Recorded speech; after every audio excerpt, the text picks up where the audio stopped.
Bismillahirrahmanirrahim. Assalamualaikum warahmatullahi wabarakatuh. Alhamdulillahi rabbil alamin. Wabihi nasta'inu ala umurid dunya waddin. Wa sallallahu wa sallama ala nabiyyina Muhammadin wa ala alihi wa sahbihi ajma'in. Ya ayyuhalladzina amanu taqullaha haqqa tuqatihi wa la tamutunna illa wa antum muslimun. Kaum muslimin muslimat, Bapak Ibu sekalian, ikhwan akhwat, jamaah majelis taklim Masjid Jenderal Besar Sudirman, demikian juga para pemirsa Niaga TV dimanapun Anda berada. Pertama, marilah kita panjatkan puji syukur kehadirat Allah Subhanahu wa Ta'ala. Pada kesempatan sore hari ini, Allah Subhanahu wa Ta'ala kembali memberi kemudahan kepada kita untuk mengadakan majelis taklim yang kita berharap kita mendapatkan ilmu yang bermanfaat dari majelis ini dan menjadi bekal bagi kita semuanya dalam keistiqomahan di jalan Allah Subhanahu wa Ta'ala. Salawat dan salam semoga senantiasa tercurah terlimpah untuk panutan kita Nabi besar Muhammad sallallahu alaihi wasallam, keluarganya, para sahabatnya, demikian juga umatnya yang setia hingga akhir zaman. Kaum muslimin muslimat, saudara-saudariku rahimani wa rahimakumullah. InsyaAllah pada kesempatan kajian kita sore hari ini, kita akan melanjutkan pembahasan kita di pekan yang lalu, yang pada kesempatan kajian kita yang terakhir kita memasuki pembahasan tentang wanita-wanita yang haram untuk dinikahi. Saudaraku sekalian, kaum muslimin muslimat yang dimuliakan oleh Allah, InsyaAllah kita akan lanjutkan pembahasan kita di kesempatan sore hari ini pada kelompok yang kedua, yaitu mahram mu'abbad karena ikatan perkawinan. Mahram yang selamanya dan disebabkan karena apa? Disebabkan karena ikatan perkawinan. Jadi adanya mahram ini adalah ketika seorang dikarenakan apa? Adanya pernikahan kemudian muncullah mahram-mahram ini. Dikarenakan apa? Dikarenakan adanya pernikahan. Siapa saja mereka? Ada empat mahram mu'abbad yang karena ikatan perkawinan. Yang pertama adalah istri dari ayah. Istri dari ayah. Ibu kita, ya bukan, ibu kita sudah kita bahas sebelumnya. Karena itu adalah ya karena nasab. Ibu kita karena nasab. Yang ini adalah istrinya ayah kita. Jangan sampai anggapan ayah saya cuma ibu saja dalam hidupnya gitu. Ini kalau seandainya gitu, seandainya ayah kita itu punya lebih dari satu istri. Istrinya ayah kita, artinya ibu apa? Ibu tiri. Nah, ibu tiri kita. Ya mungkin juga istrinya ayah ini ya menggantikan posisi ibu kita. Mungkin ibu kita bercerai dari ayah, atau mungkin ibu kita sudah meninggal, kemudian ayah menikah lagi. Mungkin saja seperti itu. Intinya adalah kalau istrinya ayah bagi kita itu adalah mahram. Istrinya ayah bagi kita adalah mahram. Jadi tetap saja dalam kemahramannya. Kalau sudah dinikahi oleh ayah sudah. Meskipun mungkin sudah ayah meninggal dunia, maka tetap saja dalam kedudukannya sebagai mahram bagi kita. Boleh kita bersalaman dengannya, boleh kita istilahnya pergi bersamanya, namun tentunya tetap saja melihat kepada apa? Kepada fitnah. Munculkah fitnah ketika itu ataukah tidak? Kalau seandainya istri ayah ini usianya lebih muda dari kita, lebih muda dari kita, kan mungkin sekali ya, mungkin apa tidak? Mungkin ibu sudah meninggal, ayah menikah lagi dengan gadis belia gitu, lebih muda. Maka di sini perlu dilihat, kalau seandainya dikhawatirkan ada fitnah karena masih muda banget, masih belia banget gitu, maka perlu diperhatikan di sini batasan-batasan yang hubungan antara seorang anak dengan ibu tirinya. Saudaraku sekalian yang dimuliakan oleh Allah, kita lanjutkan yang kedua. Yang kedua adalah ibu dari istri kita. Ibu dari istri. Artinya apa? Mertua. Ibu dari istri itu adalah mahram selamanya.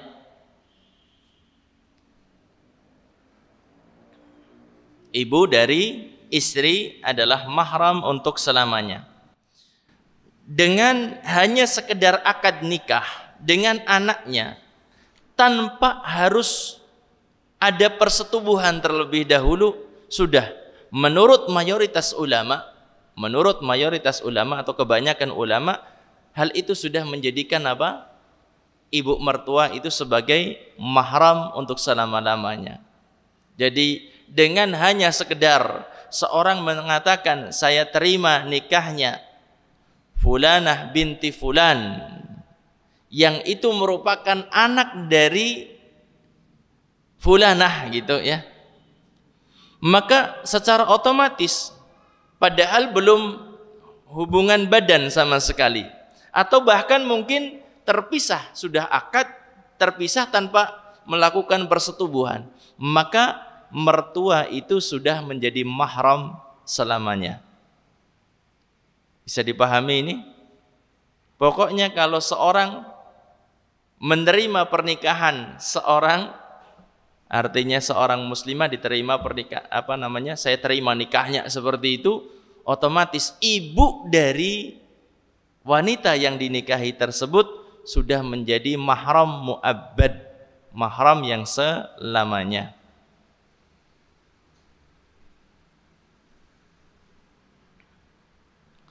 Kemudian yang termasuk di dalam ini adalah ibu dari ibu mertua.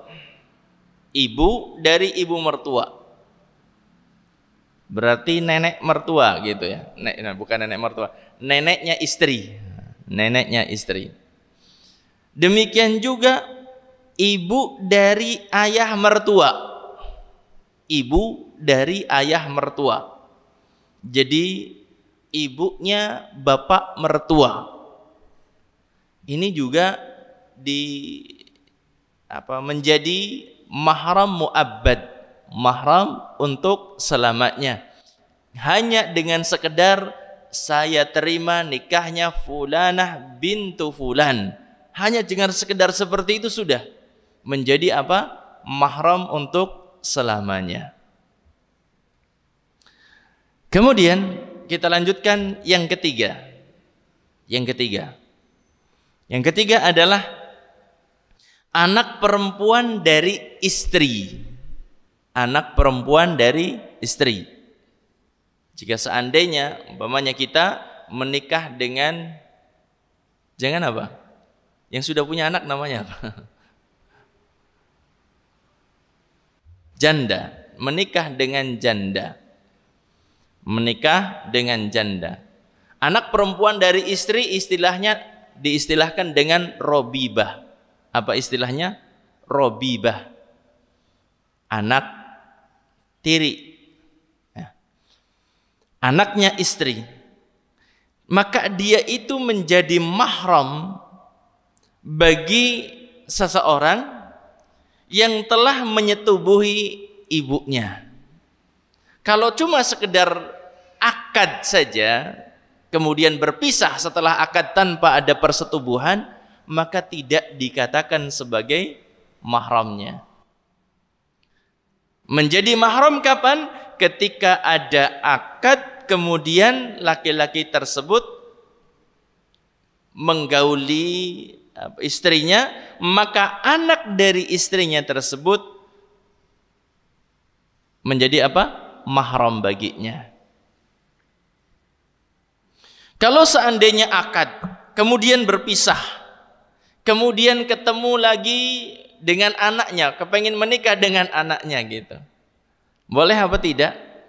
Cuma sekedar akad, belum ada persetubuhan, maka boleh yang semacam itu.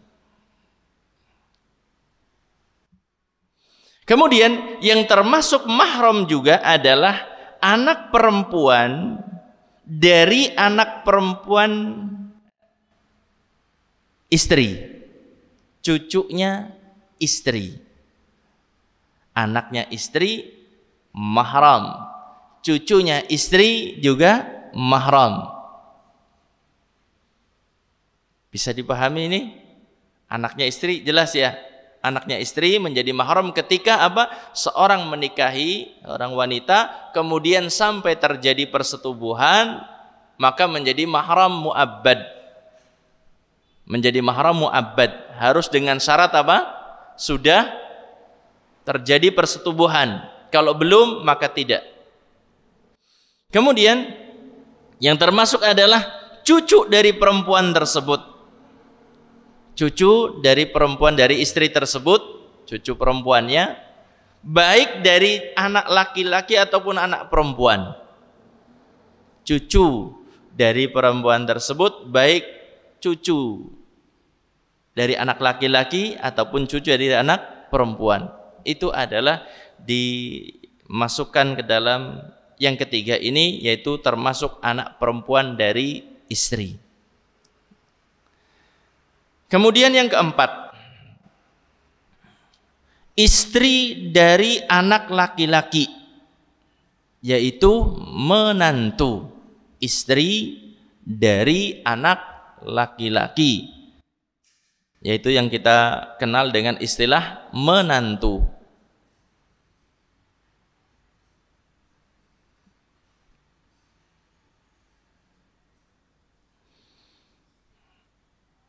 Yang termasuk mahram juga adalah istri dari anak persusuan. Istri dari anak persusuan seperti apa? Seorang laki-laki, kemudian apa? Dia punya istri. Istrinya ini menyusui anak laki-laki. Dia seorang menikah, ya, seorang menikah. Kemudian istrinya ini menyusui anak laki-laki, bukan anaknya suaminya, tetapi anaknya orang lain. Dia susui, maka yang semacam ini nanti anak dari istri dari anak laki-laki yang disusui oleh istrinya ini adalah menjadi mahram bagi bapak persusuannya. Bisa dipahami? Bisa? Seorang punya istri, istrinya ini sedang dalam kondisi sedang memiliki susu, kemudian dia ngambil anak dibesarkan oleh dia, ataupun mungkin cuma sekedar dititipkan tetapi disusui lagi sampai 5 kali persusuan ke atas gitu ya. Kemudian apa? Anak laki-laki ini menikah. Anak ini, laki-laki ini kan statusnya menjadi anak persusuan dari apa? Si laki-laki ini. Maka istri dari anak persusuannya ini adalah mahram bagi seseorang tersebut. Semoga bisa dipahami. Ini adalah 4 mahram mu'abbad karena ikatan perkawinan.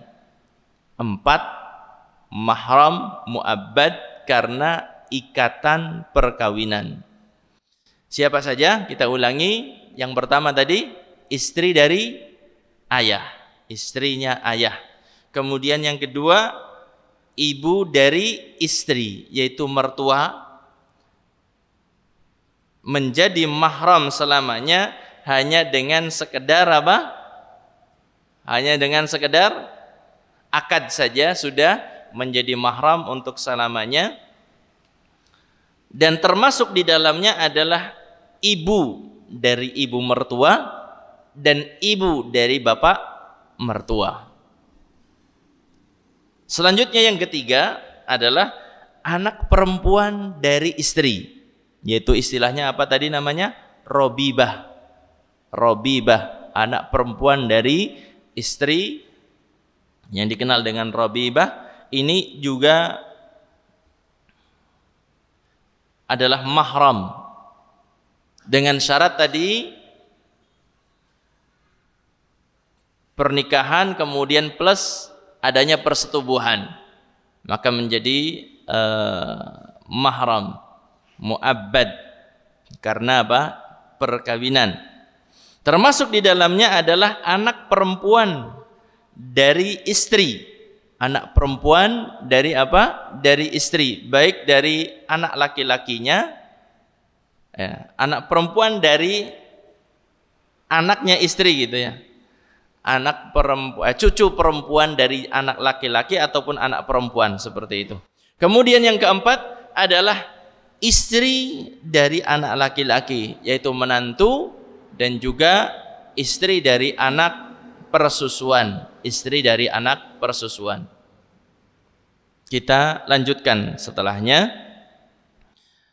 Kelompok yang ketiga, mahram mu'abbad karena persusuan. Mahram yaitu wanita yang diharamkan untuk dinikahi, mu'abbad selama-lamanya karena sebab persusuan. Sebabnya apa? Persusuan, bukan karena nasab, bukan karena perkawinan, tetapi karena apa? Persusuan. Siapa saja? Ada 9 di sini. Ada 9. Yang pertama adalah wanita yang menyusui dan ibunya. Mamanya seorang pernah menyusu kepada seorang wanita. Pernah menyusu kepada seorang wanita.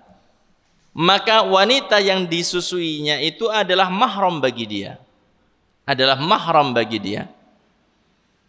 Kemudian ibu dari wanita tersebut juga mahram bagi dia. Berarti apa? Nenek persusuan gitu ya. Nenek persusuan.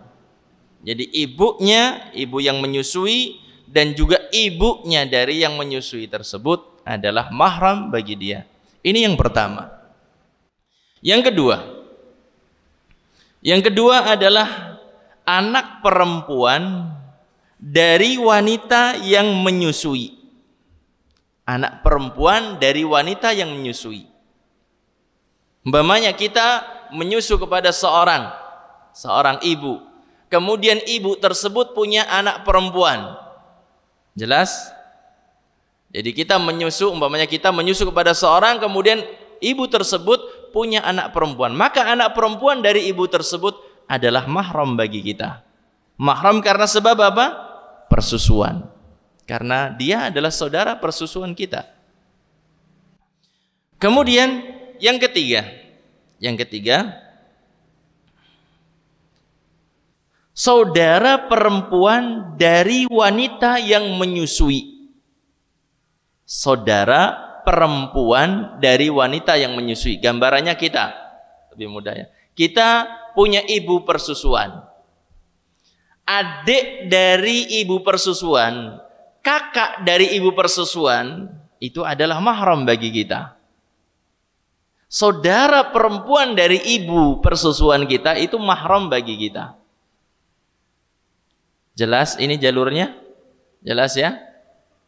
Jadi bukan hanya ibu saja yang mahram bagi kita, tetapi tadi pertama anaknya, kemudian apa? Saudaranya, itu juga mahram bagi kita. Yang keempat, anak perempuan dari anak perempuan ibu yang menyusui. Cucu ya. Cucu dari ibu persusuan kita.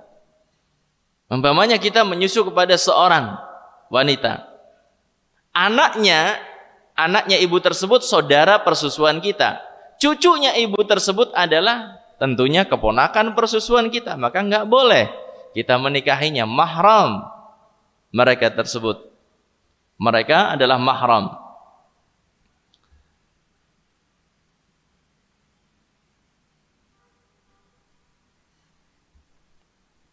Itu yang keempat. Kemudian yang kelima, ibu dari suami. Ibu suami dari wanita yang menyusui kita. Kita menyusu kepada seorang wanita, dia kan punya suami. Dari mana datangnya susu kalau nggak punya suami gitu kan? Dia punya suami. Suaminya punya ibu, maka ibunya dari bapak persusuan kita itu adalah mahram bagi kita. Ibunya, perhatikan baik-baik, ibu dari bapak persusuan kita. Jelas kan? Jelas? Insyaallah. Kemudian yang keenam yang menjadi mahram bagi kita adalah saudara perempuan dari suami dari wanita yang kita menyusu kepadanya. Saudara perempuan dari bapak persusuan gitu. Kita menyusu kepada seorang, dia punya suami. Suaminya ini punya apa? Punya saudara perempuan. Maka saudara perempuannya juga adalah mahram.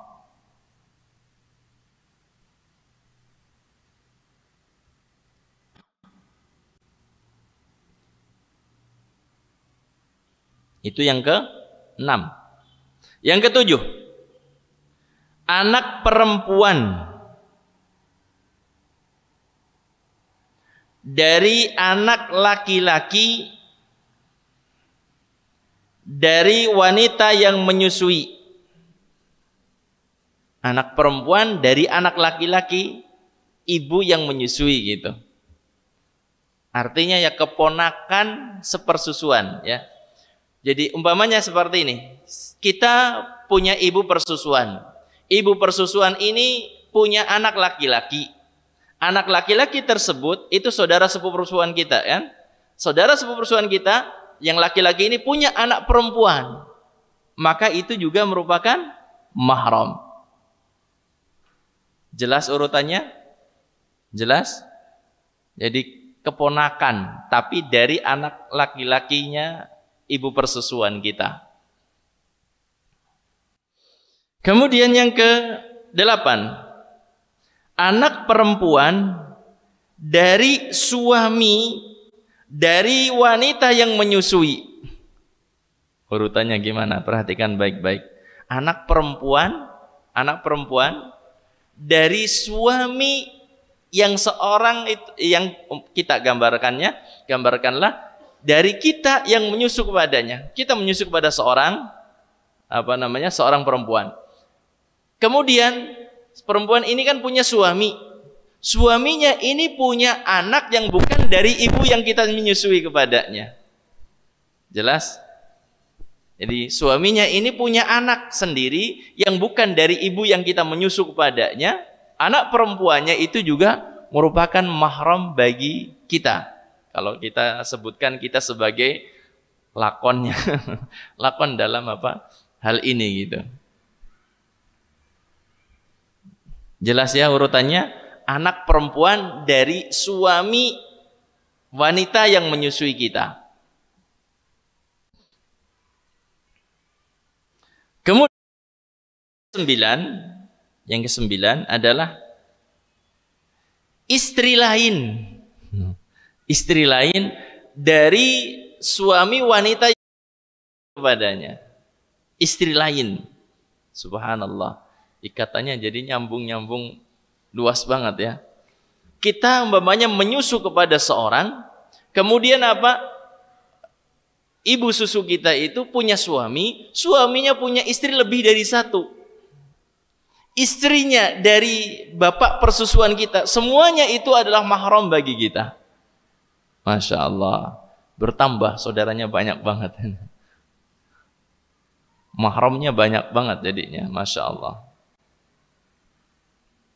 Tolong dipahami baik-baik sehingga tidak ada lagi pertanyaan, ini mahram apa bukan bagi saya gitu. Nanti di akhir kajian jangan ada pertanyaan padahal sudah kita sebutkan gitu. Inilah 9 mahram mu'abbad karena persusuan. Mahram mu'abbad karena sebab persusuan ada berapa? Ada 9. Perlu diulang apa tidak nih? Siapa tahu tulisannya agak beda. Kita sebutkan lagi secara ringkas. Yang pertama adalah wanita yang menyusui dan ibunya. Wanita yang menyusui dan ibunya. Yang kedua, anak perempuan dari wanita yang menyusui, yaitu saudara sepersusuan. Saudara sepersusuan. Kemudian yang ketiga, saudara perempuan dari wanita yang menyusui, yaitu bibi persusuan. Saudara wanita dari ibu persusuan. Yang keempat, anak perempuan dari anak perempuan wanita yang menyusui, yaitu anak dari saudara persusuan. Anak dari saudara perempuan persusuan gitu. Kemudian yang kelima, ibu dari suami. Ibu dari suami wanita yang menyusui. Ibu dari suami wanita yang menyusui. Kemudian yang keenam, saudara perempuan dari suami dari wanita yang menyusui. Jelas? Saudara perempuan dari suaminya. Kemudian yang ketujuh, anak perempuan dari anak laki-laki wanita yang menyusui, yaitu apa? Anaknya saudara persusuan. Saudara persusuan kita laki-laki punya anak perempuan, maka itu juga mahram bagi kita. Kemudian yang kedelapan adalah anak perempuan dari suami. Anak perempuan dari suami dari wanita yang kita menyusu kepadanya. Kemudian yang kesembilan, istri lain dari bapak persusuan kita. Istri lainnya itu juga merupakan mahram bagi kita. Masya Allah. Bapak ibu sekalian, kaum muslimin muslimat, saudara-saudariku rahimani wa rahimakumullah. Adapun jumlah persusuan yang menyebabkan mahram, jumlah persusuan yang menyebabkan mahram adalah 5 persusuan. Jumlah persusuan yang menyebabkan mahram itu menurut kebanyakan ulama adalah 5 persusuan yang setiap persusuannya itu sudah mengenyangkan. Bukan hanya sekedar nyicipi sekali kemudian langsung jadi mahram. Tidak. Tetapi apa? 5 kali persusuan. Khamsu radha'at. 5 persusuan yang masing-masingnya itu memang sudah apa? Sudah mengenyangkan. Sudah mengenyangkan. Ini adalah pendapat Imam Asy-Syafi'i dan juga pendapat yang masyhur dari kalangan pengikut mazhab Hambali. Dan ini merupakan pendapat dari Aisyah radhiyallahu taala anha, Ibnu Mas'ud radhiyallahu anhu dan Ibnu Zubair, Abdullah bin Zubair radhiyallahu taala anhu. Jamaah sekalian yang dimuliakan oleh Allah, ini adalah akhir dari pembahasan kita terkait dengan mahram mu'abbad.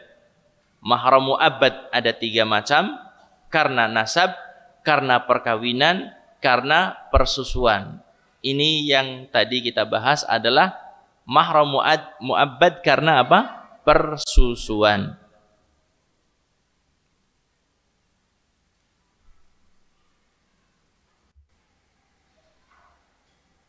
Kita lanjutkan pembahasan kita setelahnya adalah terkait dengan mahram muaqqat. Mahram muaqqat. Artinya wanita yang dilarang untuk dinikahi namun sifatnya sementara. Wanita haram untuk dinikahi namun sifatnya adalah sementara, tidak seterusnya. Ketika penghalangnya hilang, maka boleh untuk dinikahi. Ini yang dimaksudkan.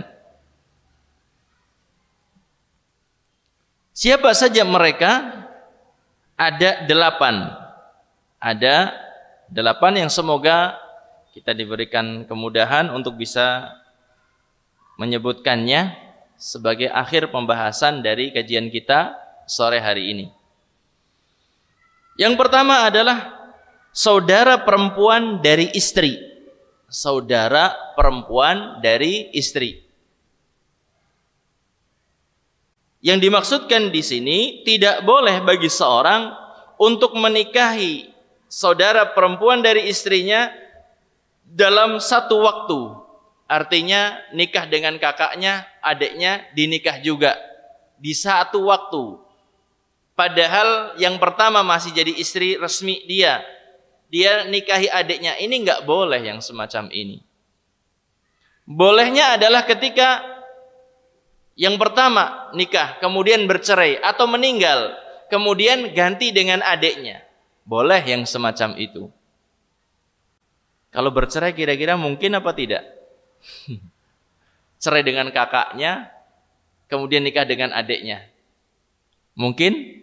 Kayaknya nggak kebayang deh. Kalau cerai dengan kakaknya kemudian nikah dengan adiknya kayaknya nggak kebayang. Tetapi kalau kakaknya meninggal kemudian menikahi adiknya, itu banyak seperti itu terjadi. Karena biasanya kalau perceraian itu kan ada masalah gitu kan ya. Masa seorang akan menerima warisan masalah dari kakaknya, istilahnya seperti itu kan berat. Yang terjadi banyak itu adalah apa? Ketika istrinya meninggal kemudian dilanjutkan oleh adiknya gitu.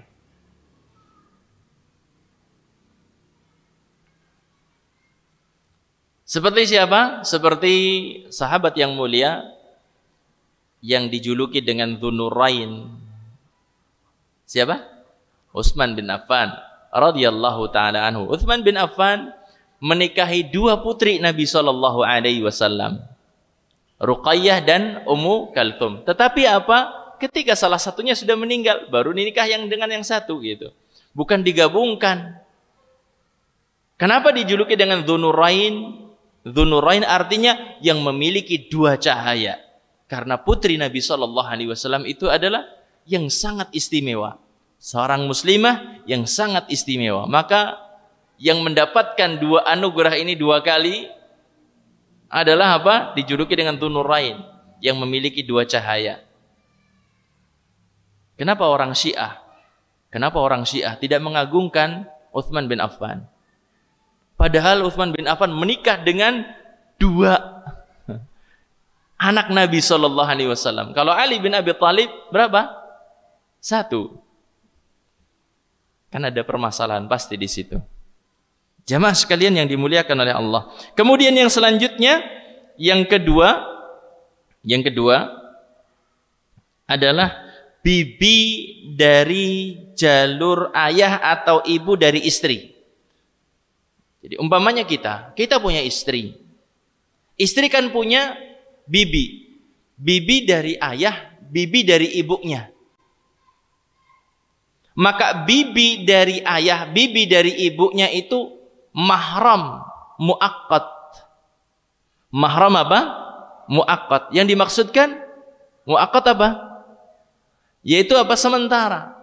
Tidak boleh seorang itu menggabungkan antara istri seorang wanita dengan bibinya. Intinya seperti itu. Seorang tidak boleh menggabungkan dalam satu ikatan pernikahan antara seorang dengan apa? Bibinya. Menikah dengan keponakannya, menikah dengan bibinya dalam satu waktu gitu, nggak boleh. Boleh ketika sudah bercerai nikahi bibinya. Boleh, nggak ada masalah. Nabi SAW beliau bersabda, la tunkahul mar'atu ala ammatiha wala ala khalatiha. Tidak boleh seorang wanita dimadu dengan bibi dari ayah dan juga bibi dari ibu. Tidak boleh dimadu dengan apa? Bibi dari ayah dan bibi dari ibu. Ada yang tahu kenapa dari mana asal usulnya kok dinamakan dengan madu gitu? Kenapa? Mungkin ada yang tahu, saya juga belum tahu, makanya saya bertanya.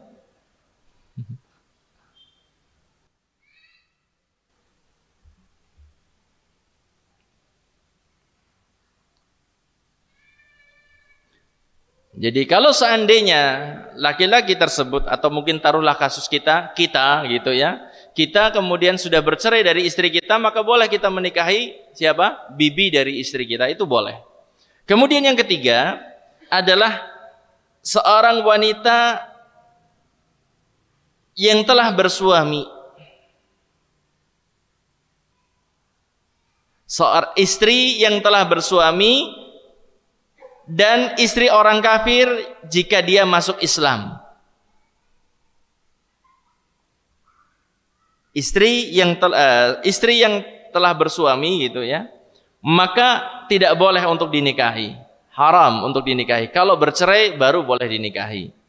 Demikian juga seorang wanita yang masuk Islam kemudian suaminya masih dalam kondisi kafir, maka tidak boleh untuk dinikahi oleh suaminya tentunya ya.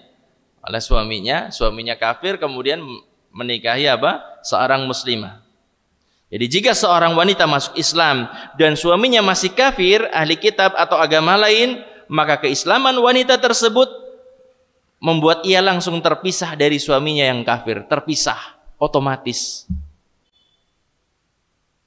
Lain halnya kalau seandainya seorang suami masuk Islam, istrinya ahli kitab, Yahudi ataupun Nasrani, maka tidak terjadi perceraian.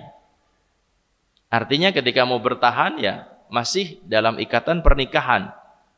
Namun ketika seorang wanita masuk Islam, otomatis mau agama apapun suaminya, ahli kitab ataupun yang lainnya gitu ya, tetap saja terpisah di saat dia masuk Islam. Kemudian selanjutnya yang keempat,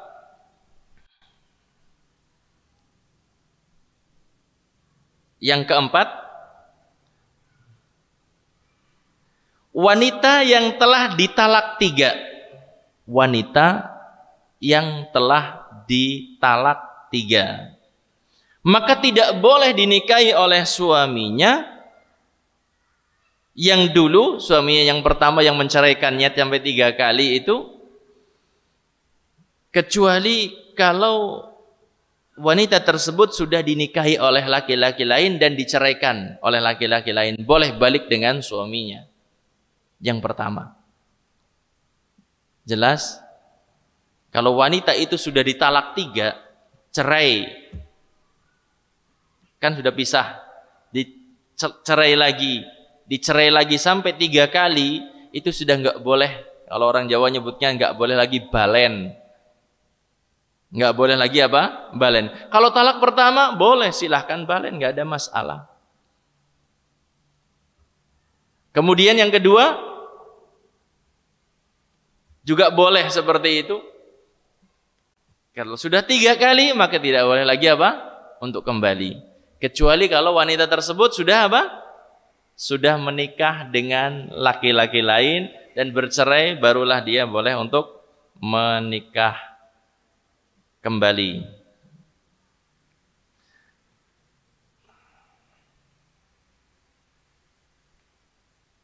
Allah Ta'ala sebutkan dalam surat Al-Baqarah ayat yang ke-230, fa in talaqaha fala tahillu lahu min ba'du hatta tankiha zawjan ghairah. Kemudian jika si suami mentalaknya sesudah talak yang kedua, maksudnya talak ketiga, maka perempuan itu tidak halal baginya hingga dia kawin dengan suami yang lain.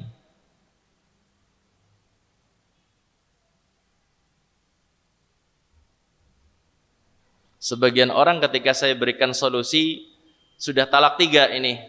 Perempuan, Anda pernah seorang muslimah, pernah konsultasi dengan kondisinya, sudah ditalak 3, kemudian pengen balik kepada suaminya, karena ya cerainya itu karena keluarga besar gitu yang ikut campur di situ, terjadilah perceraian sampai talak 3. Kemudian saya katakan, ya boleh saja, tetapi harus nikah dulu dengan laki-laki lain. Ya udah, saya mau nikah tapi pura-pura aja, nggak boleh.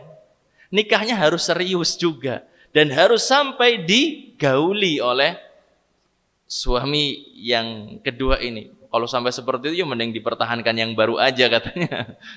Nah, kalau seperti itu, ya mendingan dipertahankan yang baru saja katanya. Jemaah sekalian yang dimuliakan oleh Allah, kita lanjutkan yang kelima. Mohon maaf ini ya, pertanyaan masuk tetapi waktunya ini saya pengen menyelesaikan untuk pembahasan biar selesai nanti tuntas gitu. Kita lanjutkan setelahnya. Yang kelima adalah wanita musyrik sampai dia masuk Islam. Wanita musyrik nggak boleh untuk dinikahi. Wanita musyrik nggak boleh untuk dinikahi sampai wanita tersebut masuk Islam. Allah Subhanahu wa taala berfirman dalam surat Al-Baqarah 221, "Wala tankihul musyrikati hatta yu'minna, wala amatum mu'minatun khairun min musyrikati walau a'jabatkum." Allah Subhanahu wa taala sebutkan dengan jelas, "Wala tankihul musyrikat," dan janganlah kalian menikahi wanita-wanita musyrik.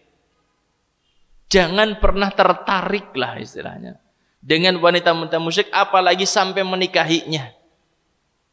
Hatta yu'minna, sampai mereka mau beriman, sampai mereka mau masuk Islam. Kemudian Allah Ta'ala sebutkan, wala ammatum mu'minatun, sungguh budak wanita yang beriman, khairun, itu lebih baik, min musyrikatin, dari seorang wanita musyrikah, walau a'jabatkum, meskipun wanita musyrik tersebut begitu menakjubkanmu, begitu menarik. Kalau seandainya wanita musyrik tersebut adalah begitu menarik, tetap saja budak wanita itu lebih baik untuk dinikahi daripada wanita musyrik tersebut. Yang dikecualikan di sini adalah seorang laki-laki muslim yang menikahi wanita ahli kitab. Yang dikecualikan adalah laki-laki muslim punya istri dari kalangan ahli kitab. Seperti kemarin yang lagi ramai diberitakan gitu tentang presiden mana? Presiden Pantai Gading dari benua Afrika. Tahu negara Pantai Gading? Di sebelah mana?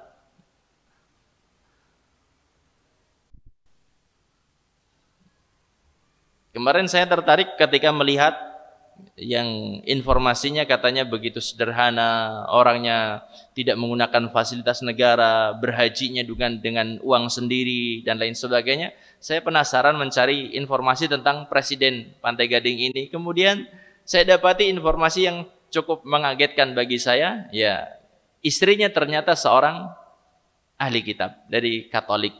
Istrinya dari kalangan ahli kitab. Tetapi presiden ini dikenal sangat dermawan sekali.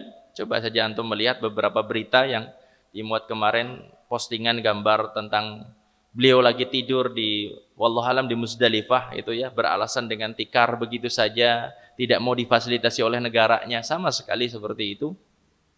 Saya tertarik melihat biodata ataupun biografi beliau, ternyata istrinya adalah Katolik. Ya, nggak masalah yang semacam ini, legal. Karena apa? Laki-laki muslim menikah dengan ahli kitab nggak ada masalah. Cuma kalau di undang-undang kita itu repotnya nanti ketika punya anak, ini yang gerentes di hati. Gerentes di hati apa? Harus rebutan dengan apa? Istri yang ahli kitab. Kalau punya anak dua, satunya ikut ayahnya, satunya ikut ibunya, ini kan beda dengan kalau di negara Islam. Negara Islam, anak adalah ikut kepada siapa? Ayahnya semuanya. Maka aman insya Allah. Tetapi kalau di negeri kita kan Ya kuat-kuatan argumen di hadapan hakim gitu ya, hak pengasuhan. Bagaimana rasanya seorang ketika punya suami, punya istri, kemudian anaknya beda agama gitu ya, satunya ikut ayahnya, satunya ikut ibunya, kan bagaimana rasanya? Tentunya ya sangat berat sekali. Jamaah sekalian yang dimuliakan oleh Allah, saya juga pernah ketemu dengan satu kasus yang pernah langsung konsultasi orangnya tersebut dengan saya. Karena apa? Dia dibohongi sama seorang yang dia pura-pura masuk Islam. Dia seorang muslimah, dinikah sama laki-laki yang pura-pura masuk Islam. Kenapa dikatakan pura-pura? Karena setelah itu balik lagi gitu. Dia masuk Islam cuma sekedar untuk apa? Beberapa saat awal pernikahan. Cuma untuk mau dinikah saja perempuan ini, karena mensyaratkan kalau mau nikahi saya harus masuk Islam. Dia masuk Islam. Ternyata setelah beberapa saat balik lagi. Sehingga saya mendapati ternyata ibu ini ya punya prinsip, tetapi ya masih ya salah artinya. Tapi dia masih punya prinsip, saya tidak mau digauli. Setelah bapaknya itu kembali lagi kepada agamanya, nggak mau digauli. Prinsipnya seperti itu. Cuma dia nggak minta bercerai. Artinya tetap hidup satu rumah gitu. Cuma dia sudah nggak mau memberikan pelayanan apapun kepada suaminya tersebut. Kemudian dia mengatakan, Ustadz, saya sudah ketika tahu hukumnya, saya menjaga. Saya tidak akan mau digauli lagi, karena nanti pasti akan eneng-enengan, tarik-tarikan gitu. Ketika nanti anaknya lahir lagi pasti ditarik. Karena yang besar, yang pertama itu kan dalam ikatan pernikahan Islam, sebelum murtadnya lahir anaknya, kemudian apa? Ikut ibunya, beragama dengan ibunya. Bapaknya murtad. Ini ya wanita ini punya prinsip, artinya nggak mau tambah lagi. Cuma tidak diurus secara perceraian. Otomatis sih bercerai sudah ya, tetapi tidak diurus secara perceraian ke pengadilan agama. Kemudian yang keberapa sekarang? Yang keenam, wanita pezina haram untuk dinikahi sampai dia bertaubat kepada Allah Subhanahu wa taala. Wanita pezina tidak boleh dinikahi sampai dia bertobat kepada Allah Subhanahu wa taala.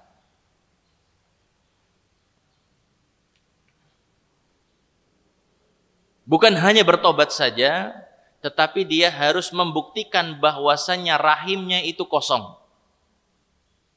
Bukti rahim kosong itu dengan apa? Dengan dia mengalami haid.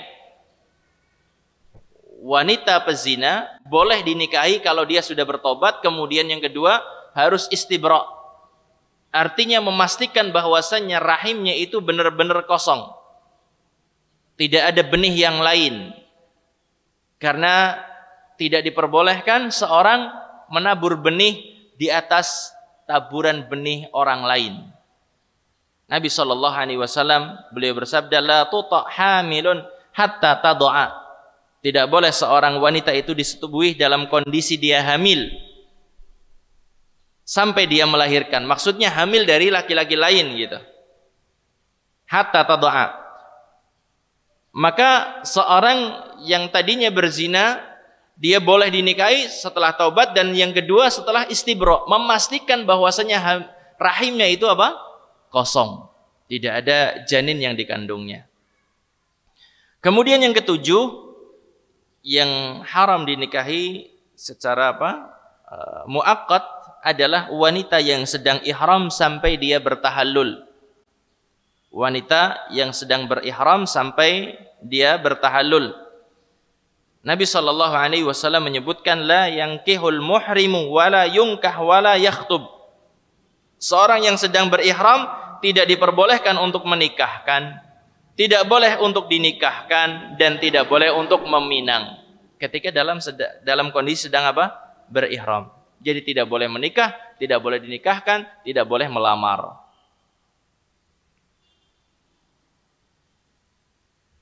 Yang kedelapan, yang tidak boleh dinikahi adalah tidak boleh menikahi wanita yang kelima sementara dia sudah memiliki 4 istri. Tidak boleh menikahi yang kelima sementara dia sudah punya 4 istri gitu. Nambah lagi gitu. Itu haram. Kecuali kalau satunya diceraikan baru dia menikah dengan yang lainnya. Itu diperbolehkan. Tetapi kalau dia sudah punya 4 kemudian nambah, maka ini juga tidak diperbolehkan. Dan sifatnya ini adalah muaqqat, adalah sementara. Ketika salah satunya dilepas atau 2 dilepas gitu ya, maka dia boleh nambah 4 lagi. Jadi 4 lagi gitu maksudnya mengenapinya.